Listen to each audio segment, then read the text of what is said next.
दोस्तों, कैसे हैं आप सभी। उम्मीद एकदम बढ़िया होंगे, मस्त होंगे। सो दोस्तों, आज की इस वीडियो के माध्यम से हम समझेंगे चैप्टर 4 है क्लास 7 का। चैप्टर 4 में हमने कल हमने ये पढ़ा, धरातल के रूप बदलने वाले बाह्य कारक कौन कौन से हैं, ये आज हम पढ़ेंगे। और कल की वीडियो में ये पढ़ेंगे धरातल के रूप बदलने वाले आंतरिक कारक कौन कौन से थे। ठीक है, तो अपर्दन, अपक्षय और अपर्दन। अपक्षय को मैंने कल पढ़ा और आज की वीडियो में हम पढ़ेंगे अपर्दन कि धरातल के रूप बदलने वाले बाह्य कारक कौन कौन से हैं। तो आज हम पढ़ेंगे अपर्दन। अपर्दन का मतलब ये होता है, एकदम आसान भाषा में, अपर्दन का मतलब ये होता है किसी भी प्रक्रिया द्वारा काट छांट करना। जैसे जैसे कि माना नदियां ही है, नदियां है, ठीक है, नदियां ऐसे हैं। तो जैसे जिस भाग में ढाल ज्यादा रहता है, ऐसे समझेंगे, जिन भागों में ढाल ज्यादा है, जैसे माना यहाँ पर ढाल ज्यादा है तो यहाँ पर ज्यादा काट छांट होगा, लेकिन यहाँ पर जो है लगभग मैदानी भाग है, यहाँ पर जो चीज काट छांट होगी वो लाकर नदियां अपने जल के माध्यम से यहाँ छोड़ देगी। बस इसी प्रक्रिया को अपर्दन प्रक्रिया कहते हैं। ठीक है, अब हम समझ लेते हैं निक्षेपण। निक्षेपण किसे कहते हैं? तो निक्षेपण का मतलब ये होता है, निक्षेपण का मतलब ये हुआ कि माना जैसे ये नदियां हैं, ठीक है, नदियां अपने स्थान से, माना यहाँ पर ढाल ज्यादा है, ठीक है, यहाँ पर ढाल ज्यादा है, तो यहाँ पर काट छांट करके जो मिट्टी धूल के कण कंकड़ पत्थर लाकर ये धीरे जैसे जैसे ढाल कम होता जाता है वैसे वैसे इनका वेग भी कम हो जाता है। ठीक है, वैसे वैसे पानी का बहाव भी धीमा हो जाता है और ये कंकड़ पत्थर आकर यहाँ मैदानी भागों में छोड़ देती है। बस जो मैदानी भागों में छोड़ देती हैं इसी को हम क्या कहते हैं? निक्षेपण कहते हैं। मतलब यहाँ से लाया गया मलबा यहाँ पर छोड़ देती हैं, इसी को हम निक्षेपण कहते हैं। ठीक है, इतनी बात समझ आई। उसके बाद प्रवाही जल के माध्यम से किस प्रकार धरातल के रूप बदलते हैं ये हम जान लेते हैं। जैसे हम मान लेते हैं पर्वतों से जो नदियां निकलती हैं, पर्वत कितने ऊंचे होते हैं, वहां से अगर कोई भी नदी निकलेगी तो आप खुद ही अपने हिसाब से दिमाग में जरा सोचिए कि जैसे ऊपर से पानी छत से कहीं पानी डाला जाए तो कितने वेग से, कितनी तेजी से नीचे की ओर आता है ना। सेम उसी तरह ये जब नदियां पर्वतों से निकलती हैं तो इनका वेग इतना तेज होता है कि रास्ते में जो भी चट्टाने मिलती, जो भी कंकड़ पत्थर मिलते हैं, सब काटती हुई चली आती। इनका वेग अधिक होने के कारण ये जो है वी आकार की घाटी का निर्माण करती है, बहते बहते इनके रास्ते में जो भी आता है उनको काट काट के अपने साथ बहा ले जाती है। इस प्रकार प्रवाही जल के माध्यम से वी आकार घाटी का निर्माण होता है।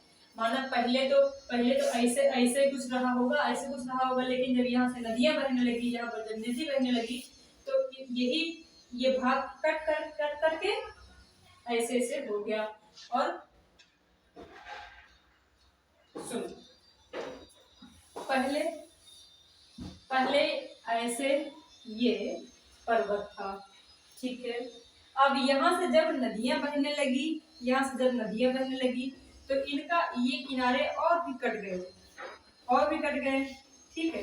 करते करते धीरे धीरे ये नदियां अपने साथ इन पत्थर के टुकड़ों को अपने साथ बहा लाए और वी आकार की घाटी का निर्माण हुआ। इतना पता सबको चला, ठीक है। उसके बाद जलप्रपात किसे कहते हैं? जलप्रपात को हम समझ लेते हैं कि जैसे नदियां बहती रहती हैं, जैसे माना ये जल बह रहा है, तो इसके मार्ग में कहीं चूना पत्थर भी आता है, कहीं की मुलायम चट्टानें भी आती हैं, कहीं कठोर चट्टानें भी आती हैं।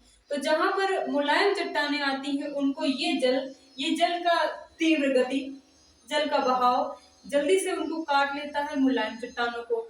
लेकिन जहां पर कठोर चट्टानें आती वहां पर देरी लगती है। इसलिए जैसे माना ये जल है, ठीक है, ये जल कैसे बहता हुआ आ रहा था, या ठीक है बहता हुआ आ रहा था, लेकिन यहाँ पर एक चट्टान मिली जो बिल्कुल मुलायम है, तो इसको हल्के से काट लेती। लेकिन यहाँ पर एक ज्यादा ही कठोर चट्टान मिली जिसको देर में काट पाती, इसलिए चट्टानों में ऐसे ऐसे आकार हो जाती है। अब जिस स्थान पर ये जल आकर सीधे नीचे गिरता है अधिक वेग के साथ।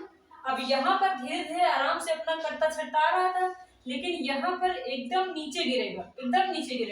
तो इस प्रक्रिया को हम जलप्रपात के नाम से जानते हैं। किस नाम से?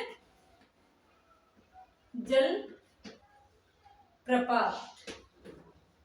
इस जगह को, जैसे यहाँ से तो आराम से बहता हुआ ऊपर नीचे करता हुआ काटता छाटता आ रहा था जल, लेकिन यहाँ पर बिल्कुल नीचे गिर रहा है। तो इस स्थान को ही, इस नीचे को गिरना ही, एक बार ही नीचे गिरना ही क्या कहते हैं? इसको हम जलप्रपात के नाम से जानते हैं। ठीक है, इतना हमने समझा। उसके बाद भूमिगत जल किस प्रकार से धरातल के रूप बदलने में सहायक है, हम इसको भी समझ लेते हैं।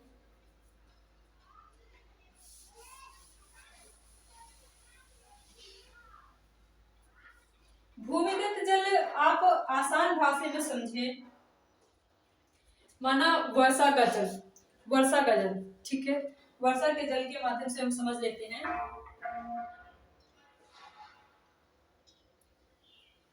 कि जैसे कुछ भागों में ढाल ज्यादा होती है तो वहां पर पानी तो आराम से बह जाता है, लेकिन कुछ भागों में ऐसा होता है कि ढाल मंद ढाल होता है, ठीक है, मंद ढाल होता है। जिन भागों में मंद ढाल होता है वहां पर रिस रिस कर पानी धरातल के अंदर जाता है। धरातल के अंदर जाने के बाद कुछ भागों में चूने की चट्टानें मिलती हैं, जिससे कि